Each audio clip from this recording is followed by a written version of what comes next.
তো আজকের ভিডিওতে বলা ল এবং পরবর্তী ভিডিওতে যেসব ল ডিসকাস করব সেগুলো সবই ওয়েস্ট হয়ে যাবে যদি আজকের লটাকে আপনি ভালো করে না বুঝেন। আজকে কথা বলবো 4 নম্বর লকে নিয়ে। তো আপনাকে স্বাগত জানাই এই সিরিজটাতে, যেখানে আমি 48 লস অফ পাওয়ারের প্রতিটা লকে এক এক করে ডিকোড করতে চলেছি আর সেগুলোকে বুঝতে চলেছি যে আমাদের ব্যক্তিগত জীবনে কোথায় কিভাবে ব্যবহার করব। প্রসঙ্গত বলে রাখি যে আপনি যদি এখনও মনে করেন যে এই বইয়ে বলা প্রতিটা ল খুব ভালো, সুন্দর, কিউট, শুধুমাত্র আমাদের ভালোর জন্যই, তাহলে প্লিজ এই ভিডিওটা আর আগে দেখবেন না, কেননা আজকের ভিডিওতে এই সমস্ত বিলিভস আপনার ভেঙে যাবে। দেখুন, আমি আপনাকে এটা পরিষ্কারভাবে বলছি যে একটা মানুষ ততক্ষণ পর্যন্তই ভালো যতক্ষণ পর্যন্ত না আপনি তার লিমিটটাকে পুশ করছেন।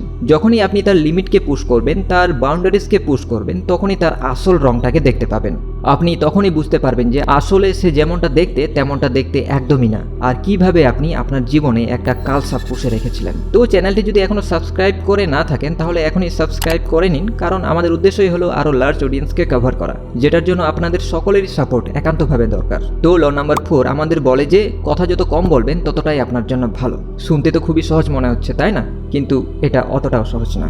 আমরা কনসিয়াসলি আনকনসিয়াসলি এমন অনেক কথাই বলে ফেলি যেটা আমাদের বলা একদমই ঠিক হয় না।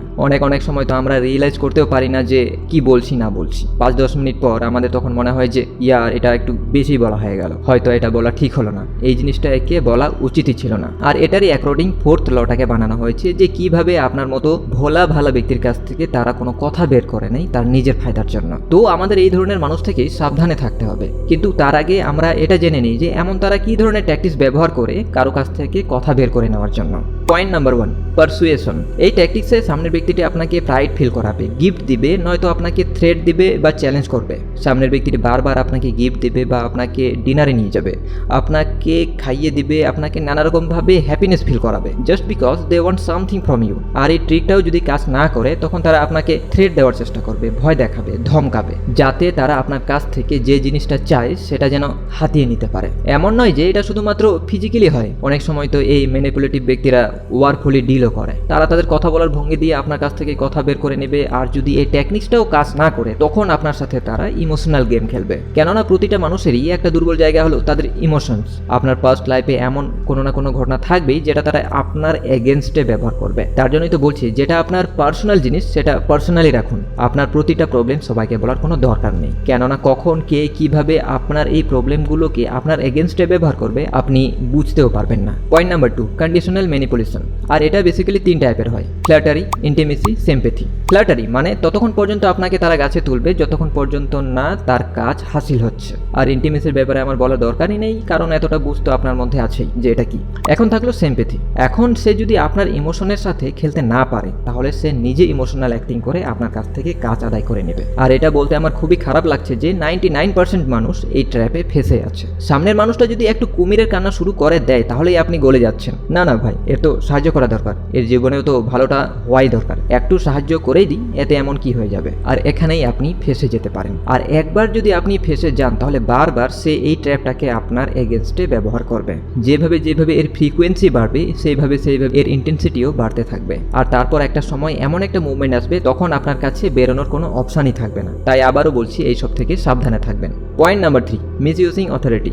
অনেক সময় আপনার কাছ থেকে কাজ হাসিল করে নেওয়া হয় অথরিটির বেসিসে। হতে পারে সে আপনার থেকে বয়সে বড়, বা আপনি যেখানে কাজ করছেন সেখানে সে ডিজিগনেশন ওয়াইজ আপনার থেকে বড়, বা হতে পারে সে আপনার থেকে টাকা আর পাওয়ারের দিক থেকে অনেক বড়। এই সব কিছুই অথরিটির আন্ডারে পড়ে।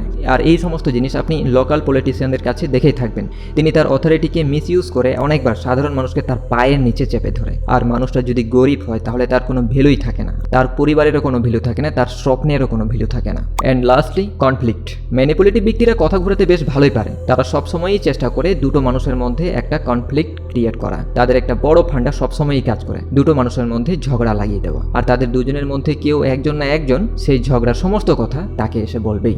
আর সাধারণ মানুষদের কথা যদি বলি, ম্যানিপুলেটিভ আপনি নিজে এমনি তৈরি হননি। এই ট্রেট আপনার মাইন্ডে খুব আনকনসিয়াসলি কাজ করে।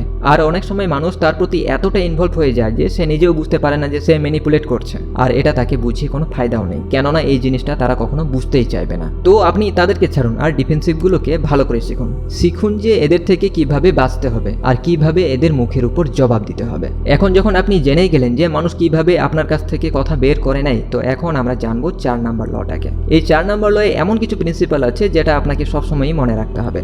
নাম্বার 1, যখন আপনি আপনার মুখ বন্ধ রাখবেন তখন আপনাকে নিয়ে বাকিরা আনকমফোর্টেবল থাকবে আর আপনাকে সেটাই করতে হবে। কেননা কনভারসেশনে যদি হঠাৎ সাইলেন্স চলে আসে তখন কেউ না কেউ সেটাকে ফিল করার চেষ্টা করবে। এমন মুহূর্তে যখন আপনি বুঝতে পেরে গেলেন যে সামনের ব্যক্তিটি আপনার কাছ থেকে কথা বের করতে চাইছে আর আপনি তখন দুটো কথা বলে চুপ হয়ে থেকে গেলেন, আর এই জিনিসটাই সামনের ব্যক্তিটাকে একটা আনকমফোর্টেবল সিচুয়েশনে ফেলে দিবে আর তার এই খেলাটা তার উপরেই ভারী পড়ে যাবে। সে তখন চেষ্টা করবে জিনিসগুলোকে ফিল করার তার কথার মধ্য দিয়ে, কিন্তু তখন আবার আপনাকে স্মার্টলি আরো দুটো কথা বলে চুপ হয়ে যেতে হবে, আর এই জিনিসটা আপনাকে ম্যানিপুলেটিভ হওয়া থেকে বাঁচতে অনেকটা সাহায্য করবে।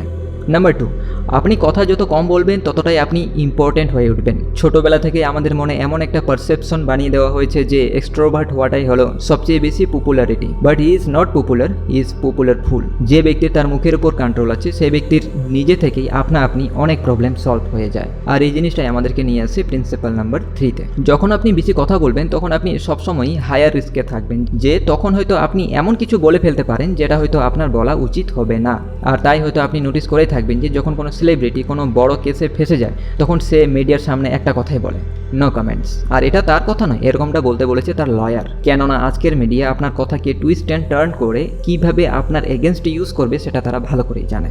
আর অলরেডি যখন আপনি কোনো গর্তে ফেসে আছেন তখন আপনি চাইবেন না যে আরও 4টা ইট আপনার মাথার উপর পড়ুক, আর এটাই হলো সেই নো কমেন্টস বলার পিছনের কারণ। সবসময় পয়েন্ট নিয়ে কথা বলুন আর সবসময় অ্যাভয়েড করুন নিজের ব্যাপারে সম্পূর্ণ ইনফরমেশন দেওয়ার। এখানে বলা প্রতিটা ল যে খুব ভালো এমনটা কিন্তু একদমই না, এই লয়ের পিছনে কিছু ড্রব্যাকসও আছে। যেমন নাম্বার 1, মানুষ আপনাকে সন্দেহ বেশি করবে।